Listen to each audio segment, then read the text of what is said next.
Hey everybody, what is going on? I hope you guys are all doing well, and welcome to another tutorial video. In this video, I'm going to be showing you guys how you can connect your Google Tag Manager account by entering a code on Wix. So let's get right into it. As you can see, I'm currently on my dashboard, and what we're going to do first is go to Marketing Integrations, which should be under Settings, if I'm not mistaken. You just want to click on Settings, go all the way to the bottom, and under Advanced you'll see Marketing Integrations, and you'll get to this page. Now, as you can see, you have all of these options over here, as well as tools from the App Market if you want to add some. But what you're going to want to do is click on Google Tag Manager and go to Connect. And as you can see, now you have to set up a Google Tag Manager container ID.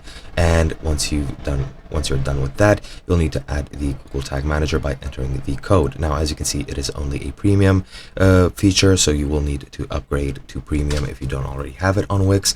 But pretty much all you need to do is click Add Google Tag Manager and then enter the code, and that should be it. Now, the way that you get the code is like this. Now, I don't have an account, so I'm showing you guys a tutorial online, but you just need to sign into your account and then copy the ID from either the accounts page, or you can just copy the ID from your Google Tag Manager dashboard, and then that is the code that you're going to be entering into this field over here. Again, I don't have premium, so I can't show you guys what that looks like, but that is pretty much all you need to do. Hope you guys enjoyed, and I'll be seeing you guys in another video.